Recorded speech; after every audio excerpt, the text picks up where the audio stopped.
Kia ora te whānau, we're at day 6 of Māori Language Week. Similar to the other day, this is a recap video from yesterday. Had a very long day. Put the kids to bed at 7:30 and I was done. Fell asleep. Had planned to get up and make this video, but didn't. So here we are today, and then should have another video tonight. Today's video is not really a tip or a lesson, but it's a story to share with you. And it's a story about the Reo Māori and about mistakes and where they can sort of lead you and what you can get out of them. So a few days ago, someone messaged me through the page and they asked me what a particular phrase meant. Now, the phrase was only 3 words long and I knew what 2 of the words meant. I wasn't quite sure about the other, but I had a pretty good idea. And I went back and I looked these words up and I made some assumptions on what the phrase would mean because it kind of made sense from what I was coming up with. And I went back and said, you know, I think it means this. And they were quite shocked. They were like, oh, because this is something that had been said to them and they were quite taken back by it. And I found that a bit surprising. I thought, well, that seems a bit strange that someone would say something like that to you out of such context, and it's come as quite a shock to you. So I went back and did a bit more researching, and I soon realised that my interpretation of what the phrase meant was exactly complete opposite, like 100% complete opposite of what I'd actually told this person.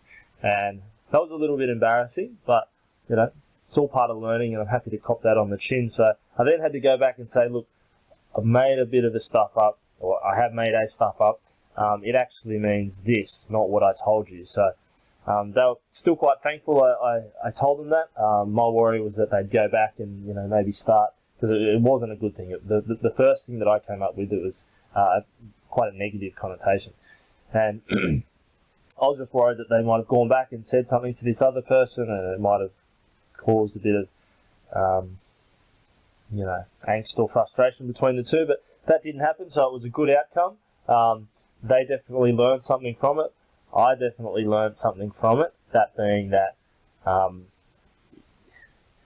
things don't always appear as they, what's the phrase? They don't always appear as they seem, or they don't always seem as they appear, I'm not sure. But, you know, you get what I mean, along those lines. So I'll run you through what the words and the phrases were now, and we can check it out. So, this was the phrase. She asked me, what does this mean? Kiki no ke koe. And I know what koe means. That means you. Because I said someone had said this to her.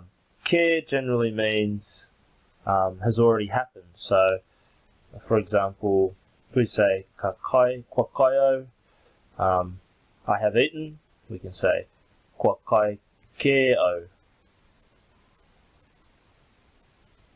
which means I have already eaten. So it's a bit like inserting already into the phrase. And it does have some other meanings, which I wasn't sure of, but I knew there were some other meanings, so I thought I'd better go look this one up. And ki kino, I wasn't too sure. I know kino generally means like evil or naughty or not good, so you might now be able to start picking up where this is going. And I have learnt that sometimes the first part of a sentence, or the first part of a word, can be repeated, like titiro is titiro rather than tiro, and tiro is a word. So my first thoughts were something around being naughty, you've already been naughty or something like that. So I'll delete this bit.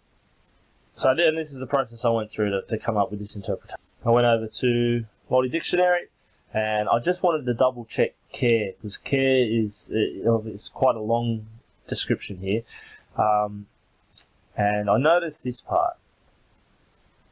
Really, truly, a manner particle that indicates difference or unexpectedness.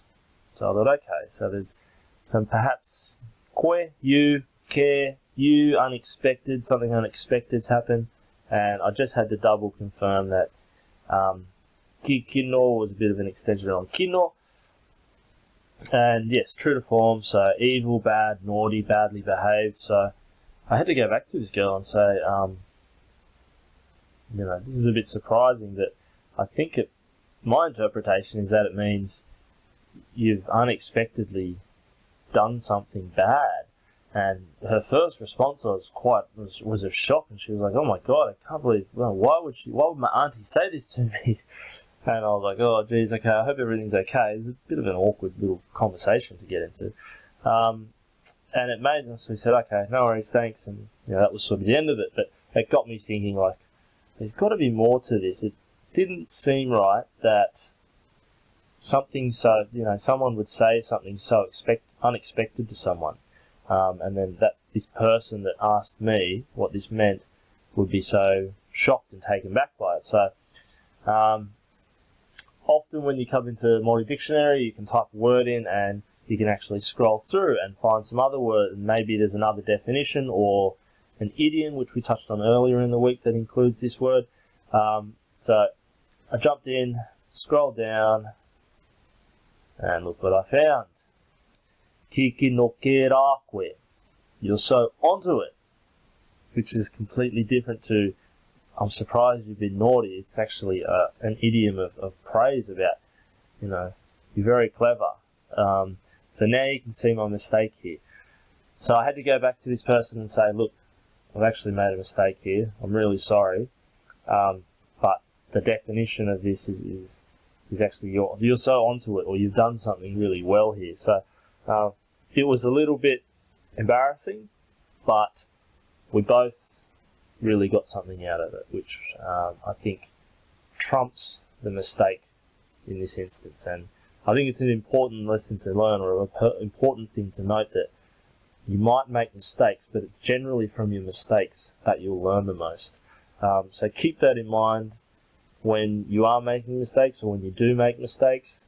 Don't hold back on trying, from being scared to make a mistake, because it's often within that mistake is where you actually learn the most. So that's my little story for today. No tip for today. For yesterday, because we're a day late. My bad, sorry. But yeah, just keep making those mistakes. Keep pushing yourself, because it's really a strong way to learn. So I'll be back tonight with the final wrap up for Te Reo Māori. So I'll see you then.